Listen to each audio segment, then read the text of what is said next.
오늘 이 말씀을 듣는 모든 분들의 삶에 하나님의 평강과 은혜가 가득하기를 먼저 기도합니다.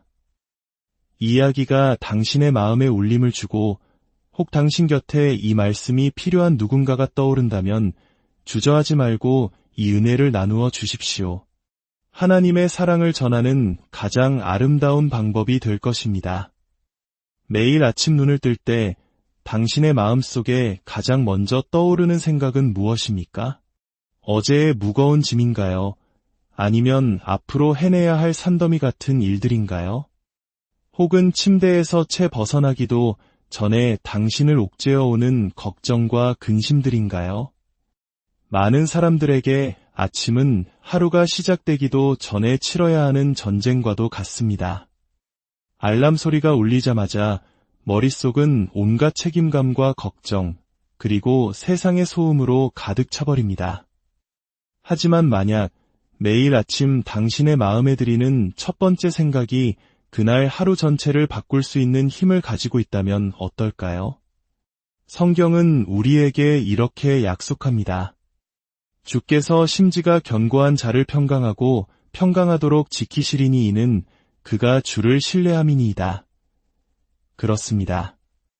당신의 하루를 하나님과 함께 시작하는 것, 세상의 혼란이 당신을 덮치기 전에 그분을 가장 우선순위에 두는 것에는 놀라운 능력이 숨어 있습니다. 스마트폰을 확인하기 전에, 뉴스를 훑어보기 전에, 불안감이 스멀스멀 기어오르기 전에 당신의 첫 생각을 그분께 드리십시오. 예수님께서 이 땅에 계셨을 때 그분은 종종동이 트기 전일은 새벽에 일어나 기도하셨습니다. 수많은 군중이 몰려들기 전에, 감당해야 할 사역의 무게가 짓누르기 전에 먼저 아버지 하나님을 찾으셨습니다. 하나님의 아들이신 예수님조차 전능하신 분의 임재 안에서 하루를 시작해야 했다면 연약한 우리는 얼마나 더 그러해야 할까요? 하지만 우리는 얼마나 자주 이 단순하고도 심오한 습관을 무시하며 살아갑니까? 원수 사탄은 이 첫 생각의 힘을 너무나도 잘 알고 있습니다. 만약 아침 일찍 당신의 주의를 흐트릴 수만 있다면 그날 하루 전체의 방향을 좌우할 수 있다는 것을 압니다. 그래서 우리가 눈을 뜨기도 전에 거짓의 씨앗을 심습니다. 과거의 실패를 떠올리게 하고 미래에 대한 두려움을 불어넣으며 우리가 짊어질 필요 없는 걱정의 짐을 지웁니다. 하지만 당신의 첫 생각이 하나님께 집중될 때 당신은 원수의 계획으로 향하는 문을 굳게 닫는 것입니다. 이 하루가 주님께 속해 있으며 당신을 대적하기 위해 만들어진 어떤 무기도 소용없을 것임을 당신의 마음과 생각으로 선포하는 것입니다. 항해를 시작하는 배를 떠올려 보십시오. 출발점에서 방향이 아주 약간만 틀어져도 처음에는 사소해 보일 수 있습니다. 하지만 시간이 지남에 따라 그 작은 차이가 배를 목적지에 도달하게 할 수도 혹은 망망대해에서 길을 잃게 만들 수도 있습니다. 당신의 생각도 마찬가지입니다. 하루의 시작을 하나님께 맞춘 마음은 진리 안에 굳건히 서고 성령의 인도하심에 닻을 내리게 될 것입니다. 그러나 걱정과 좌절, 혼란에 압도된 마음은 그분의 평강으로부터 점점 더 멀리 떠내려가게 될 것입니다. 성경은 우리에게 먼저 그의 나라와 그의 의를 구하라 그리하면 이 모든 것을 너희에게 더하시리라고 가르칩니다. 이는 해답을 찾기 전에 먼저 그분을 찾으라는 의미입니다. 해결책을 구하기 전에 그분의 임재를 구하라는 의미입니다. 인도를 구하기 전에 그분의 말씀을 찾으라는 의미입니다. 하루의 첫 순간은 거룩합니다. 그 순간이 앞으로 다가올 모든 것의 기초를 놓기 때문입니다. 어떤 사람들은 아침에 시간이 없다고 말합니다. 침대에서 뛰쳐나와 한 가지 일에서 다른 일로 정신없이 움직이며 삶의 요구에 갇혀 살아갑니다. 하지만 현실은 우리는 언제나 중요한 것을 위해 시간을 낸다는 것입니다. 만약 내일 아침 의사에게서 긴급한 전화를 받는다면 시간이 없어요 라고 말하지 않을 것입니다. 당신은 귀를 기울이고 중요한 것을 위해 공간을 만들 것입니다. 그런데 우리는 얼마나 자주 하나님을 나중으로 미루고 첫 번째로 생각하지 않는지요. 만약 당신의 삶이 다른 무엇보다도 먼저 당신의 마음이 하늘을 향한다면 어떻게 달라질지 상상해 보십시오. 하루의 도전과 마주하기 전에 모든 것을 주관하시는 분이 하나님이심을 스스로에게 상기시킨다면, 스트레스가 당신을 덮치기 전에 당신의 삶을 향한 그분의 약속을 선포한다면 말입니다. 이것은 단순히 정해진 일과에 관한 것이 아닙니다. 이것은 관계에 관한 것입니다. 하나님으로 하루를 시작하는 마음은 하루 종일 그분과 동행하는 마음입니다. 당신의 첫 생각이 그분일 때 두려움은 힘을 잃고 불안은 사라지며 걱정은 발붙일 곳이 없어집니다. 당신이 누구이신지를 인식하며 하루를 시작할 때 다른 모든 것들이 제자리를 찾게 되기 때문입니다. 아침에 눈을 떴을 때 세상이 당신의 관심을 요구하기 전에, 책임감들이 밀려오기 전에, 스마트폰을 찍거나 텔레비전을 켜기 전에 하늘이 귀 기울이는 거룩한 순간이 있습니다. 하나님이 가까이 계시고 당신이 그분의 임재 안에서 하루의 항로를 정할 기회를 갖는 순간, 그 순간은 바로 기도를 위한 시간입니다. 기도는 단순한 의식이나 습관이 아닙니다. 그것은 당신 영혼의 생명줄입니다. 당신이 하루 종일 나누게 될 첫 번째이자 가장 중요한 대화입니다. 기도는 유창한 말이나 잘 짜인 문장에 관한 것이 아닙니다. 긴 연설로 하나님을 감동시키거나 완벽한 말을 하는 것이 아닙니다. 기도는 대화이며 당신과 당신의 창조주 사이에 열린 소통의 창구입니다. 그곳에서 당신은 짐을 내려놓고 걱정을 맡기며 힘을 구하고 그분의 음성을 듣습니다. 그것은 당신 자신의 힘으로 하루를 버티느냐, 아니면 전능하신 분의 능력 안에서 걷느냐의 차이를 만듭니다. 예수님 자신이 우리에게 그 본을 보여주셨습니다. 성경은 새벽 아직도 밝기 전에 예수께서 일어나 나가 한적한 곳으로 가사 거기서 기도하시더니 라고 기록합니다. 하나님의 아들이신 그분조차도 세상의 요구에 직면하기 전에 기도의 시간이 필요했다면 우리는 얼마나 더 필요하겠습니까? 어떤 사람들은 세상의 짐을 짊어진 채 아침을 맞이합니다. 그들은 결코 혼자 짊어지도록 의도되지 않은 짐을 지고 하루를 시작합니다. 하지만 당신이 기도를 첫 대화로 삼을 때 당신은 그 무게를 당신의 어깨에서 하나님의 어깨로 옮기는 것입니다. 당신은 그분이 모든 것을 주관하시며 당신의 공급자, 보호자, 그리고 인도자이심을 인정하는 것입니다. 성경은 너희 염려를 다 주께 맡기라 이는 그가 너희를 돌보심이라고 말합니다. 이것은 단순한 초대가 아니라 명령입니다. 하나님은 내가 그 짐을 지기 전에 먼저 나에게 오너라, 나에게 맡겨라 라고 말씀하고 계십니다. 아침 기도는 단순히 도움을 요청하는 것 이상입니다. 그것은 당신의 마음을 그분의 뜻에 맞추는 것입니다. 해결책을 찾기 전에 그분의 임재를 구하는 것입니다. 주님, 저의 계획이 아니라 주님의 계획대로, 저의 힘이 아니라 주님의 힘으로, 저의 지혜가 아니라 주님의 지혜로 라고 고백하는 것입니다. 이렇게 하루를 시작할 때 당신은 미지의 세계로 홀로 걸어 들어가는 것이 아닙니다. 당신은 모든 것을 그분의 손에 쥐고 계신 분과 함께 걷는 것입니다. 사탄은 기도의 능력을 알기에 당신을 기도에서 멀어지게 하려고 온 힘을 다할 것입니다. 당신의 마음의 조급함을 채우고 하루가 너무 바쁘다고 느끼게 만들며 당신 혼자서도 충분히 감당할 수 있다고 확신시킬 것입니다.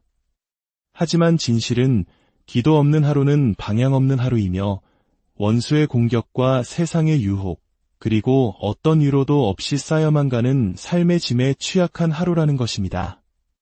기도는 마지막 수단이 아닙니다. 그것은 당신의 첫 번째 방어선입니다.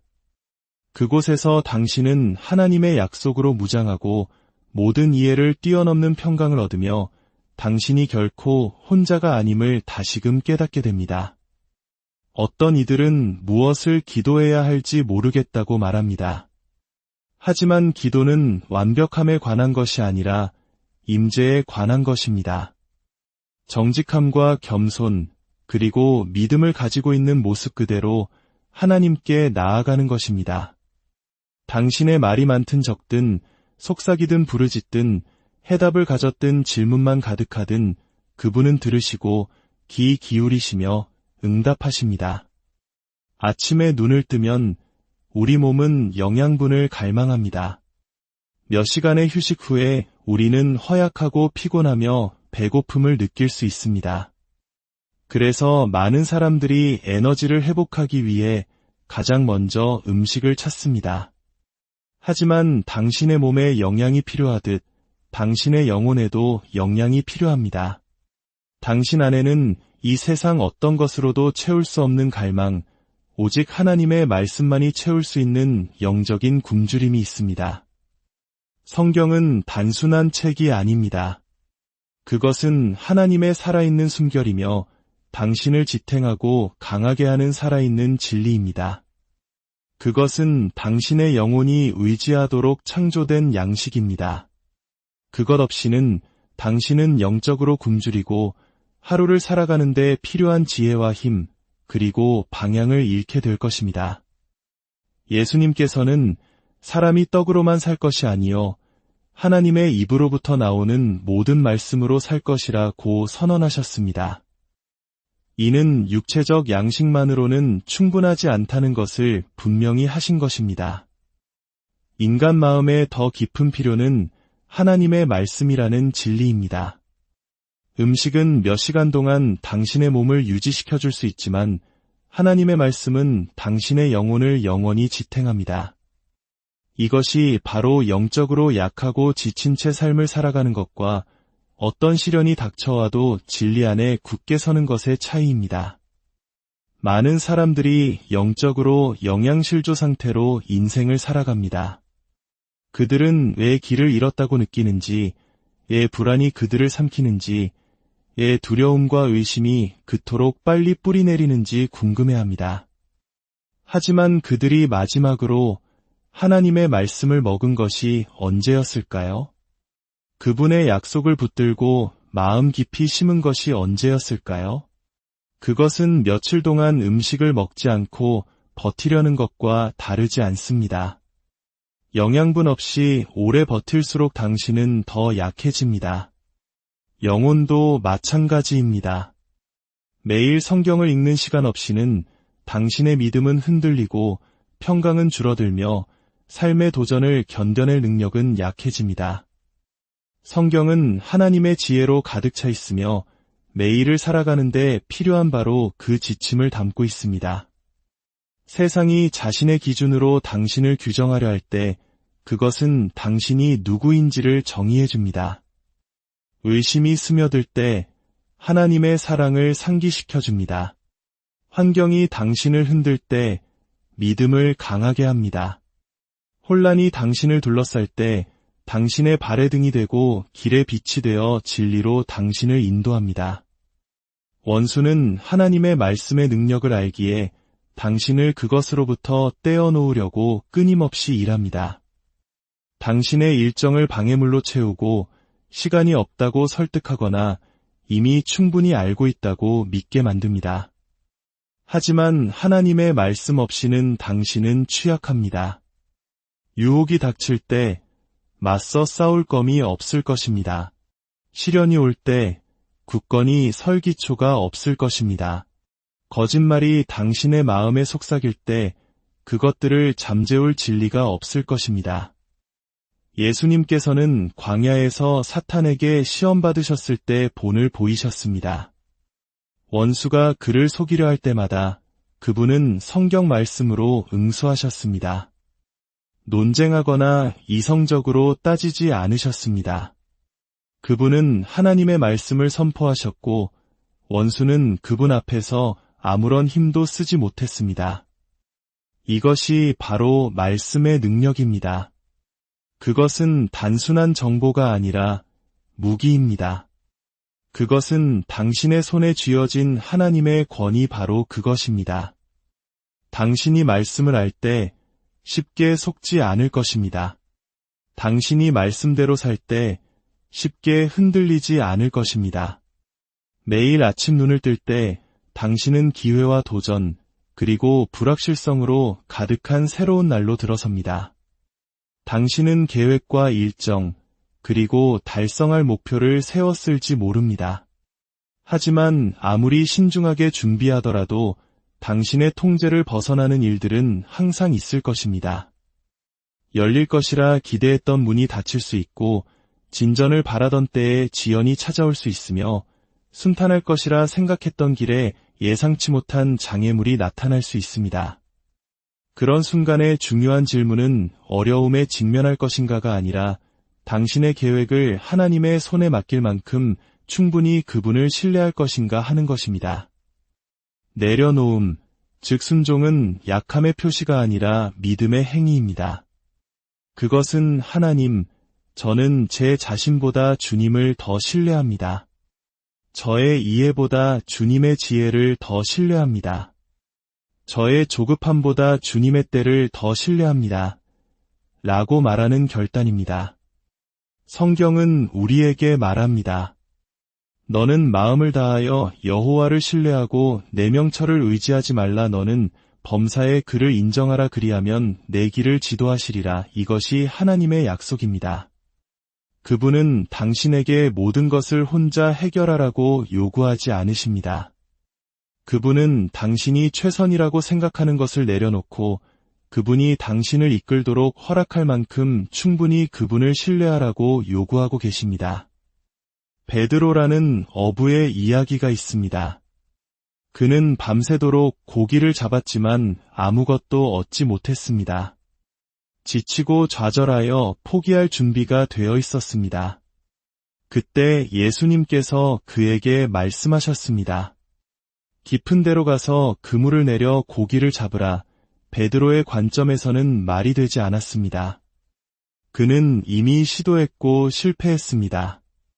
하지만 자신의 이해에 의존하는 대신 그는 순종하기로 선택했습니다. 그는 말했습니다. 말씀에 의지하여 내가 그물을 내리리이다. 그리고 그가 순종했을 때 축복은 그가 상상할 수 있었던 것보다 훨씬 컸습니다. 그물이 찢어질 정도로 고기로 가득 찼습니다. 이것이 당신이 당신의 계획을 하나님께 맡길 때 일어나는 일입니다. 당신은 자신의 힘에 의존하는 것에서 그분의 능력을 받는 것으로 옮겨갑니다. 어떤 사람들은 평생 동안 하나님의 계획에 저항하며 자신의 방식을 고집하고 그분의 인도를 신뢰하기를 거부하며 살아갑니다. 그들은 순종이 통제력을 잃는 것을 의미한다고 믿지만 진실은 그들은 처음부터 통제력을 가진 적이 없다는 것입니다. 하나님의 계획은 결코 실패하지 않으며 그분의 목적은 변하지 않고 그분의 약속은 항상 성취됩니다. 순종은 당신이 열심히 일하거나 계획을 세우는 것을 멈춘다는 의미가 아닙니다. 그것은 하나님이 최종적인 결정권을 가지고 계심을 인정하는 것을 의미합니다. 그것은 당신의 꿈을 열린 손으로 쥐고 주님, 이것이 제가 바라는 것이지만 제가 가야 할 곳으로 저를 이끌어 주실 것을 신뢰합니다. 라고 말하는 것을 의미합니다. 이렇게 살 때 당신은 세상이 이해할 수 없는 평화를 발견하게 될 것입니다. 당신은 닫힌 문에 흔들리지 않을 것입니다. 왜냐하면 모든 닫힌 문이 당신을 더 나은 곳으로 이끈다는 것을 알기 때문입니다. 당신은 지연에 낙심하지 않을 것입니다. 왜냐하면 하나님의 때가 완벽하다는 것을 신뢰하기 때문입니다. 당신은 불확실성에 마비되지 않을 것입니다. 왜냐하면 당신의 미래를 쥐고 계신 분이 신실하다는 것을 알기 때문입니다. 마지막으로 당신은 매일 믿음으로 걸을 것인지 아니면 두려움 속에서 걸을 것인지 선택에 직면합니다. 믿음은 어떤 일이 일어나든 하나님이 주관하고 계심을 확신하는 것입니다. 믿음은 길이 불분명할 때조차 하나님의 손이 굳건하다는 자신감입니다. 믿음은 현실을 부정하는 것이 아니라 하나님의 진리가 당신의 상황보다 더 위대하다는 것을 신뢰하기로 선택하는 것입니다. 성경은 우리가 믿음으로 행하고 보는 것으로 행하지 아니함이로라고 말합니다. 이것은 믿음이 당신의 육안으로 볼 수 있는 것에 근거하지 않는다는 것을 의미합니다. 믿음은 아직 답을 보지 못했을 때도 믿는 것입니다. 앞길이 불확실할 때도 앞으로 나아가는 것입니다. 당신 안의 모든 것이 의심하라고 촉구할 때 하나님을 신뢰하는 것입니다. 두려움은 항상 당신을 멈추게 하려고 할 것입니다. 그것은 당신이 충분히 강하지 않거나 자격이 없거나 능력이 없다고 거짓말을 속삭일 것입니다. 하지만 두려움은 거짓말쟁이입니다. 두려움은 문제를 확대하고 하나님의 능력을 축소시킵니다. 그래서 성경은 반복해서 두려워하지 말라고 말씀합니다. 하나님은 두려움이 당신이 그분을 온전히 신뢰하는 것을 막을 수 있는 유일한 것임을 아시기 때문입니다. 베드로가 물 위를 걸었던 이야기를 기억하십시오. 그의 눈이 예수님께 고정되어 있는 동안 그는 불가능한 일을 해냈습니다. 그러나 그가 바람과 파도에 집중하는 순간 두려움이 그를 덮쳤고 그는 가라앉기 시작했습니다. 이것이 당신이 하나님에게서 눈을 떼고 폭풍에 집중할 때 일어나는 일입니다. 두려움은 항상 당신을 아래로 끌어당기지만 믿음은 당신을 굳건히 서게 할 것입니다. 하나님은 삶에 어려움이 없을 것이라고 약속하지 않으셨습니다. 하지만 그분은 모든 것을 통해 당신과 함께 하시겠다고 약속하셨습니다. 믿음으로 걷는 것은 두려움을 느끼지 않는다는 의미가 아닙니다. 그것은 두려움이 당신을 지배하도록 허락하지 않는다는 의미입니다. 그것은 두려움이 일어날 때에도 하나님의 말씀에 순종하여 앞으로 나아가기로 선택하는 것을 의미합니다. 어두운 세상 속에서 하나님은 당신을 빛으로 부르셨습니다. 당신이 있는 그곳에 우연히 있는 것이 아니라 그분의 진리를 비추고 그분의 사랑을 반사하며 주변 사람들에게 희망을 가져다주기 위한 목적을 가지고 당신을 두셨습니다. 예수님께서는 너희는 세상의 빛이라 산 위에 있는 동네가 숨겨지지 못할 것이요 라고 말씀하셨습니다. 당신의 삶은 다른 사람들을 위한 증거입니다. 당신의 행동은 어떤 설교보다 더 큰 소리로 말합니다. 당신이 어디에 있든 당신의 삶이 그리스도의 사랑과 진리를 비추는 빛이 되게 하십시오. 당신의 친절한 말 한마디가 당신의 작은 사랑의 실천이 누군가의 어두운 세상에 빛을 가져다 줄 수 있습니다. 오늘 아침 당신은 선택할 수 있습니다. 하나님과 함께 하루를 시작하며 앞으로의 모든 일에 대한 기초를 놓을 수도 있고 혹은 당신 자신의 힘에 의지하여 세상 속으로 걸어 들어갈 수도 있습니다. 당신의 하루의 첫 생각, 첫 대화, 첫 양식이 모든 것을 바꿉니다. 도전 없는 삶은 아니겠지만 당신이 결코 혼자가 아닌 삶입니다. 하나님이 당신과 함께 계십니다. 그분이 당신을 인도하고 계십니다. 당신이 먼저 그분을 찾을 때 그분은 다른 모든 것을 책임져 주실 것입니다. 오늘 하루 당신의 발걸음마다 주님의 인도하심이 함께하기를, 당신의 가정과 일터 위에 하나님의 보호하심이 머물기를, 그리고 당신의 마음속에 세상이 줄 수 없는 평강이